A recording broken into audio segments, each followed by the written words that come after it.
Ade ini tantangannya setelah ramenya medsos, Instagram, Facebook dan sebagainya, lewat medsos kayak apa sih pengalaman dan bikin timnya itu loh. Ini kan kalau perusahaan ceritanya kan butuh apa istilahnya tim yang padu lah. Iya, Atau tim yang pas lah untuk tim solid. iya tim yang solid. Kenapa?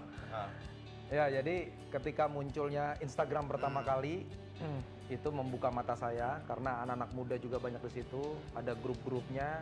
Kemudian juga waktu itu timbulan namanya Jogja Explorer, Semarang Explorer, Surabaya. Dan itu saya masuk ke komunitasnya sangat besar dan merubah semuanya. Saat itu Instagram saat pertama kali banyak merubah nasib orang, tukang bakso karena Instagram tiba-tiba punya rumah boom Ledak gede, ya, iya tukang ini karena Instagram. Dan Konsina dulu sempat ikut, kita sempat merasakan gitu ya, tetapi itu hanya sesaat ternyata, hanya cuma 2-3 tahun berubah lagi dan sampai sekarang. Itu sekitar tahun 2010-an ya? Ya, 2010-an lah, awal startnya itu. Ya, booming-boomingnya 2012 lah, tahun 2 tahun setelah itu. Dan sekarang ini sangat sulit sudah tidak seperti dulu lagi. Beda lagi, algoritmanya Instagram juga sekian banyaknya seluruh dunia berpromosi di Instagram, akhirnya apa yang kita lemparkan sekarang jadi mentah, akhirnya cepet banget sekali ketiban. Dan itu membuat kita juga harus berkreasi lebih strategi banyak. baru lagi ya? Jadi dunia ini memang perubahannya sangat cepat dan kita beradaptasinya harus segera. Dunia begini segera ikut gitu. Kalau enggak kita baru mau ngikut udah berubah lagi, udah ketinggalan lagi kan. Terus sama ya sejak 5 tahun terakhir ini sampai 7 tahun ini kebiasaan masyarakat Indonesia juga udah berubah. Dulu shoppingnya itu banyak, artinya dulu dia belanja tuh enak saya lihat ya. Oke, spending money-nya ya. Spending money-nya lebih banyak, lebih besar. Kalau sekarang tuh mereka lebih memilih benar-benar sesuai keperluan. Kemudian juga cari barang-barang yang ekonomis gitu loh. Kalau dulu orang pokoknya kita produksi harus bagus secara desain apa segala macam gitu, orang mau beli. Tapi sekarang orang lebih berpatokan pada yang ekonomis saja. Oh saya butuhnya hanya tas laptop, ya udah tas laptop aja ada, yang penting ada laptopnya di dalam, harganya yang murah yang mana itu yang dibeli gitu loh. Jadi apa elemen-elemen faktor-faktor produksi karena selera konsumen juga berubah juga ya? Harus berubah karena jadi kita harus mengamati, kita ikutin pasar nih gitu loh. Kita tetap berusaha menciptakan tren tetapi sesuai dengan kebutuhan selera market gitu yang ada. Pak Dir, yang menarik itu kan kalau Konsina itu kan konsisten ya, dan dengan outdoor equipment kan, semuanya pokoknya kalau soal outdoor ya orang ada Konsina. Nah, 2 tahun belakangan ini kan Konsina ngeramein dan engage ke customer ya, ada golden ticket. Ini acaranya, kegiatannya ini inspirasinya atau awalnya dari mana nih soal golden ticket? Ya, begitu dunia ini serba terbuka, istilahnya tanpa batas, informasi orang dapat dari mana aja kan bisa. Kemudian mulailah masuk gunung-gunung di luar negeri, di seluruh dunia gitu loh. Dan ini kan Konsina ini berdiri sudah lebih dari 15 tahun, 20 tahun malah sekarang. Saat itu artinya banyak sekali penyuka kita yang memang sudah kemana-mana. Artinya hampir seluruh gunung di Indonesia lah mereka sudah daki. Mana lagi nih tantangannya itu ya? Itu dia. Mana lagi nih, sementara di luar kan lebih mahal. Akhirnya kita cobalah merealisasikan mimpi-mimpi teman-teman nih melalui kegiatan namanya Golden Ticket. Jadi Golden Ticket itu kalau kita bikin ada berapa kategori. Kalau orang beli senilai 500.000 berupa ransel, berarti biasanya kan orang beli ransel artinya pendaki gunung biasanya. Nah, itulah mereka yang berhak dapat undian untuk kayak kemarin tuh sebelumnya kita ke Himalaya. Ke Everest Base Camp, ke ini. Nah, ada juga nilainya di bawahnya 200.000, mereka dapat jalan-jalan ke Gunung Semeru. Naiknya lokal gitu loh. Jadi ada level-levelingnya ya? Ada levelingnya. Jadi maksudnya yang kalau yang nggak dapat ke Himalaya waktu itu ya udah ke Semeru atau Rinjani. Oke. Waktu itu kita kasih. Nah terakhir kemarin kita ke Kilimanjaro. Nah memang itu untuk teman-teman semuanya semangat, artinya masih bisa bermimpi, masih ini coba deh segala macam. Tetapi ya kemarin kita ketemu pemenang-pemenangnya ya exciting juga dari mereka juga semangat gitu loh. Jadi kita menganggap Golden Ticket ini saya rasa evaluasinya sangat bagus sekali sih. Kilimanjaro kan di Tanzania itu kalau singkatnya itu kayak apa sih yang dari Kilimanjaro kalau yang beda dengan gunung-gunung di Indonesia? Iya, jadi Kilimanjaro tuh negaranya Tanzania. Dia masih dilewati oleh garis ekuator bumi. Jadi masih sama lah sebenarnya sama di Indonesia satu khatulistiwa. Jadi dia agak tropis juga. Tetapi di sana itu jadi jenis gunungnya hampir sama beberapa di gunung Indonesia. Jadi awal pertama itu hampir sama di Gunung Gede, mirip sekali. Begitu di tengahnya Bromo mirip sekali sama di Argopuro, Bromo iya gitu, Padang gitu ya. Ada savana gitu, savana segala macam. Nah hari terakhir baru dia punya karakter sendiri karena batu-batuan, bukit, kemudian ada salju gitu ya, ada ininya saljunya gitu loh. Jadi memang karena masih wilayah Indonesia jadi masih banyak pohon segala macam gitu karena di garis ekuator juga. Oke. Nah kalau untuk Golden Ticket yang tahun ini bocorannya kayak apa sih? Atau ya untuk ke depan gitu? Nah sekarang karena kemarin kita 2 gunung terakhir, Kinabalu sama Kilimanjaro, itu tidak 100% pemenangnya semua ikut. Karena berhalangan dengan kerjaan, karena kan waktunya lebih panjang dia. Kerjaan, kemudian juga untuk kuliah, kemudian juga untuk ngejar latihannya. Kesehatannya, fisik gitu loh. Mereka harus latihan. Kalau mereka tidak latihan, kita tidak berani bawa gitu loh. Ada minimumnya gitu loh, minimum ininya. Jadi akhirnya tahun ini kita berusaha rubah bagaimana pendekatannya adalah sekarang pemenangnya ke Indonesia dulu deh, yang lebih ke pantai, ke sungai atau main ke yang lokal-lokal ya? Iya, yang lokal-lokal. Karena kalau keluar gunungnya tinggi dan sebagainya, faktor fisik, faktor keamanan dan sebagainya itu jadi pertimbangan. Jadi pertimbangan. Sehingga pemenangnya berangkat cuma sedikit gitu loh. Dan yang tahun ini mungkin mimpi-mimpinya lebih lokal tapi lebih ramai gitu ya. Iya, karena banyak daerah yang memang kesannya juga cukup mahal dan juga kayak ke Raja Ampat, kayak ke Sumba, ke Labuan Bajo gitu loh. Nah, hobi dia, kesukaan dia adalah jalan-jalan atau overland. Nah, terakhir saya dengar Pak, bocorannya Pak, kita lihat di medsos Bapak jalan-jalan ke Flores. Ini ceritanya gimana Pak? Equipment, outdoor, jalan-jalan. Ya, memang sekarang overland itu menggunakan kendaraan, jalan-jalan atau camping ya. Walau ada yang cuma sehari 2 hari, tetapi sangat menjamur di Indonesia nih. Apalagi sekarang Bapak Presiden udah bikin tol kemana-mana kan. Itu jadi aksesnya mudah, menggerakkan orang semuanya. Dan Konsina saya bilang tadi adaptif, dia sangat merespon ini. Jadi kita sudah siapkan tuh peralatan, namanya kita bilang outdoor living. Outdoor living tuh dari meja lipat, bangku lipat, segala macam. Sampai kemahnya dan sebagainya. Semua sampai tendanya segala macam. Kemudian ada tenda di atas mobil. Nah, untuk merespon itu tentunya saya sebagai pimpinan juga harus merasakan apa sih experience-nya ketika orang menggunakan alat-alat saya, apa sih yang saya dapat, apakah ini udah cukup tangguh, apakah ini meja ini taruh kopi tumpah atau enggak, atau cara buka mejanya dengan tanah yang gelombang bisa lurus atau enggak, itu harus kita semua coba. Yang praktikal yang gitu-gitu yang detailnya sampai segitunya. Sampai segitunya, sehingga ketika kita rekomendasikan meja ini ya emang udah benar gitu loh. Karena banyak orang ngejual alat tanpa dia ngerti, karena bukan di ruangan yang ada ubin kan nih. Kalau ruangan ubin rata gampang. Begitu di alam gelombang, meja banyak batu, rumput, meja kaku begini susah diriinnya. Sehingga meja seperti apa yang cocok. Nah, itu makanya meja yang kita keluarkan itu pasti sudah sesuaikan, karena kaki mejanya bisa diatur. Jadi Terus riset lapangan itu yang ya, jadi kita jual memang sesuai kebutuhan, memang yang paling tepat sehingga tidak ada komplain juga. Dan memang tagline kita kan konsepnya inspired by experience. Jadi segala yang kita jual itu memang sesuai pengalaman kita. Nah, itu berkaitan dengan program pemerintah.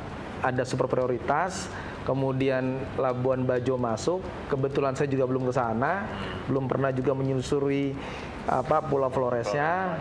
Maka kemarin saya ajaklah keluarga saya untuk ke sana gitu loh, untuk menelusuri. Ngobrol-ngobrol nih, yang dari Flores apa sih? Nanti sebelum ke Labuan Bajonya yang jadi andalan dan 10 destinasi prioritas yang canangkan oleh pemerintah. Oke, seperti apa sih? Itu bagus sekali.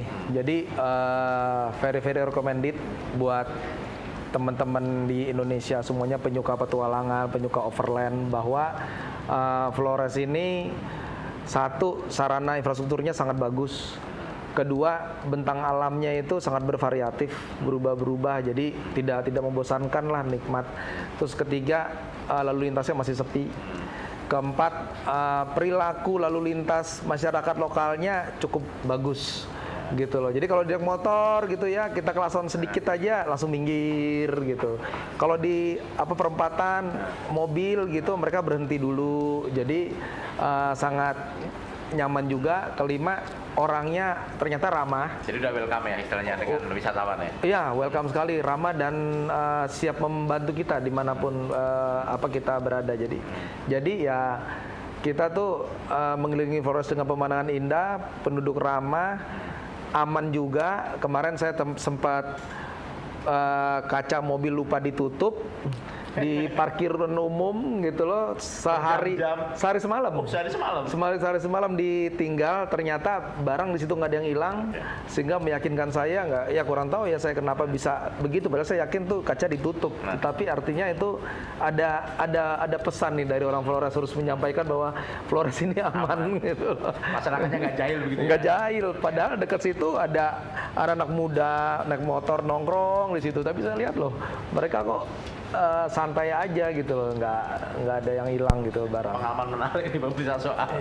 Nah, soal Labuan Bajo ya, kan sekarang kemana ada peristiwa nih, beberapa wartawan, awak media itu naik kapal dan kita lihat karena ombak besar. Nah, Pak Andison kan udah beberapa kali ke sana dan naik kapal dan sebagainya. Ini pengalaman soal safety di tourism itu seperti apa sih? Terutama kan kita petualangan alam, outdoor dan sebagainya. Iya, jadi memang kayak kita kemarin juga sebagai contoh ya, mobil yang kita siapkan itu termasuk mobil bagus, keluaran terbaru, tetapi kita sudah menyiapkan yang terburuk gitu. Jadi pompa ban saya bawa, alat dongkrak, ini kunci-kunci, semua segala macam. Walaupun itu sistem komputer gitu loh semuanya. Tetapi saya tetap semuanya saya siapkan, dan juga beberapa alat kalau kita cemplung ke laut sampai di dalam mobil juga sudah ada pelampung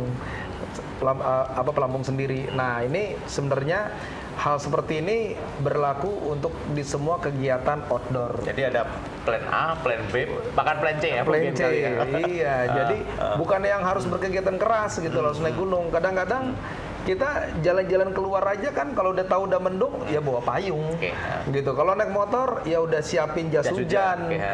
Jangan naik motor udah mau hujan ngegas, begitu ada hujan buru-buru nyari jembatan berlindung, terowongan di bawahnya, akhirnya macet lah satu Jakarta kan seperti itu.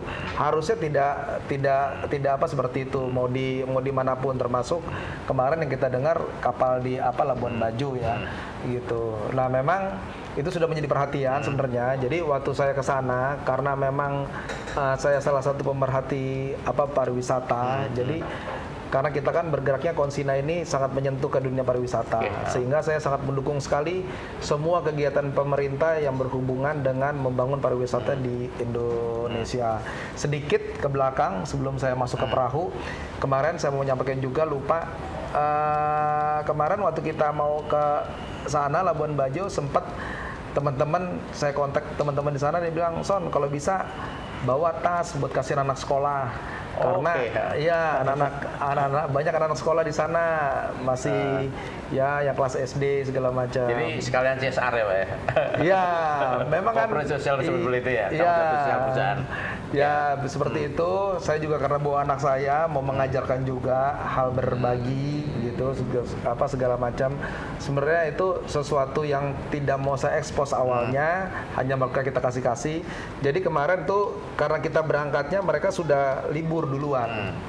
Sudah libur Natalan Tahun Baru, jadi sampai sana rencana kita mau masuk ke sekolah-sekolah, akhirnya sekolah libur, jadi kita menemui sekelompok anak main di pinggir jalan aja, semua kita temuin, terus kita ajak ngobrol, apa cita-citanya, apa ininya, ternyata itu responnya cukup ya. Oh iya, responnya bagus sekali, banyak yang ada yang nangis, ada yang apa, terus kemarin saya juga karena kan sering kita berhenti karena kita bawa 300 tas, jadi habisnya lama satu juga. Mobil ya? Satu mobil ini, makanya mobilnya berat banget sampai di atas. Jadi kita berhenti, baru saya kemarin dengar ada cerita ternyata salah satu teman kita waktu bagiin tas, ternyata memang ada ini anak minta tas baru karena kita pas hari terakhir besok sekolah kita masih bagiin ke daerahnya dia, ternyata dia baru ngomong nih ke ibunya, Bu minta tas baru dong, saya besok mau sekolah nih, belum punya tas.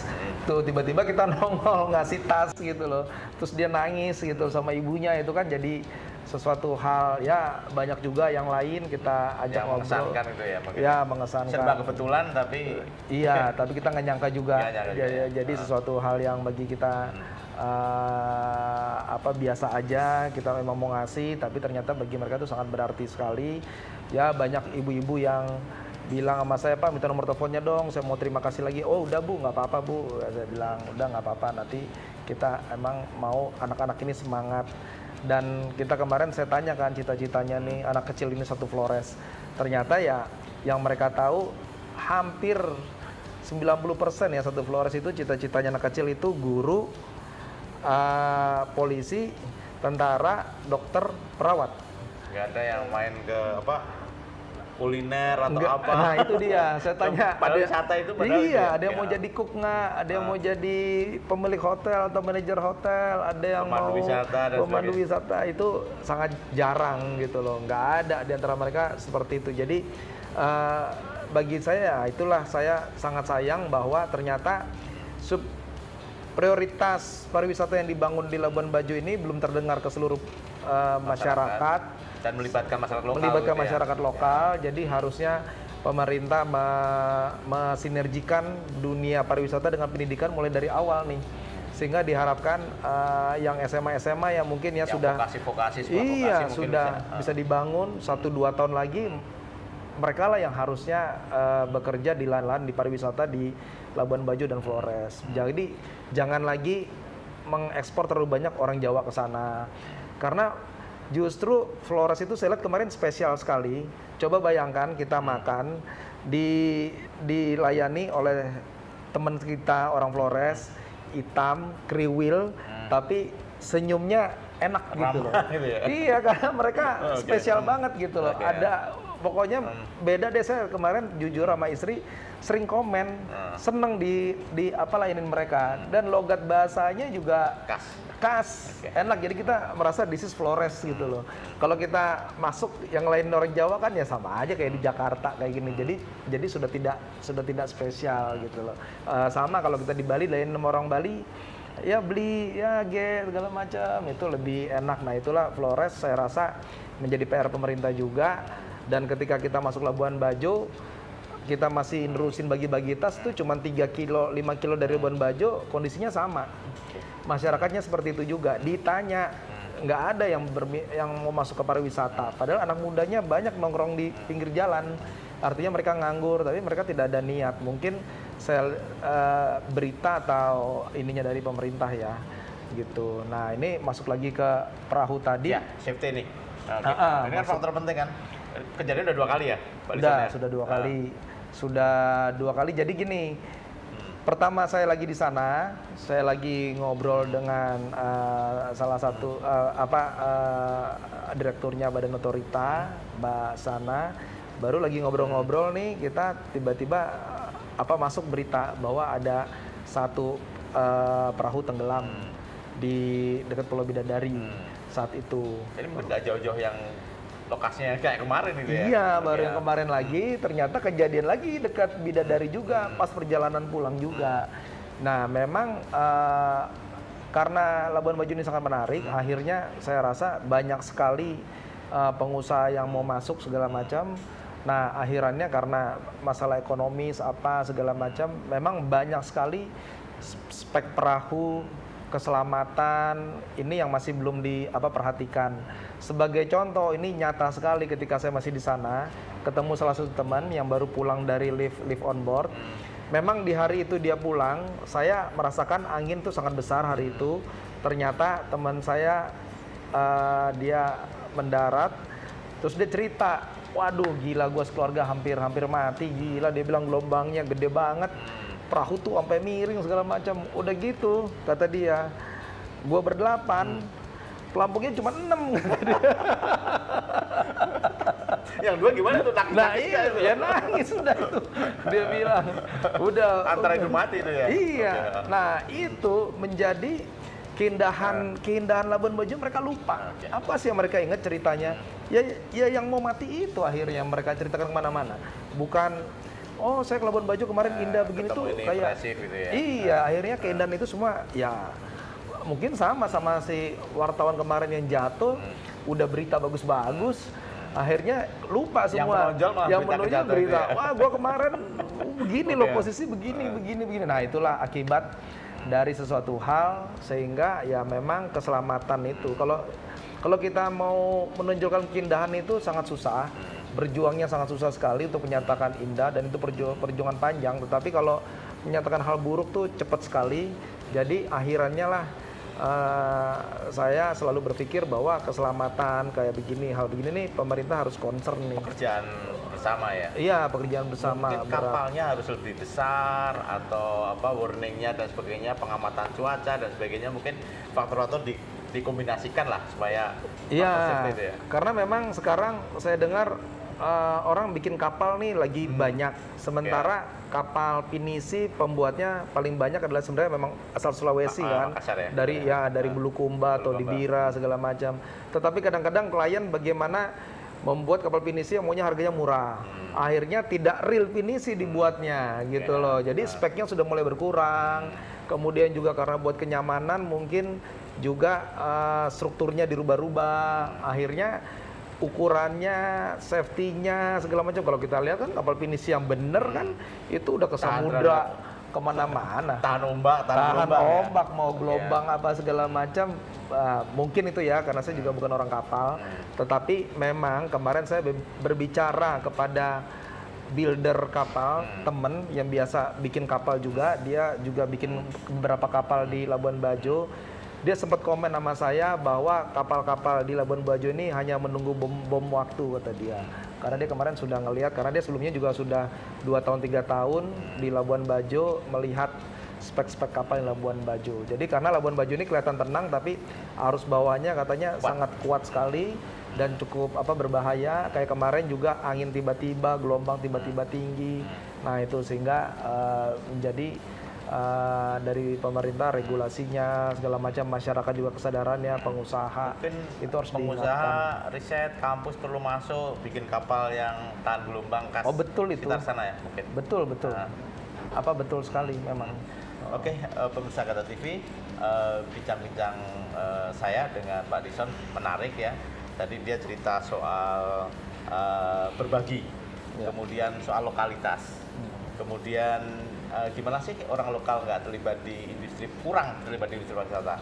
Dan tadi ada juga ngobrol-ngobrol soal kuliner. Nah, dalam perjalanan Pak Dison membesarkan Konsina, dia mungkin 2-3 tahun lalu ya Pak, itu tertarik dengan kafe. Nah, karena dia asli Toraja, dia langsung terjun ke kopi, dan kafenya diberi Toraja Cafe. Nah, bincang-bincang tentang Toraja Cafe dan dia mengeksplor kuliner yang khas Toraja setelah yang satu ini. Iya, kita sambil lihat. Iya, mari Pak.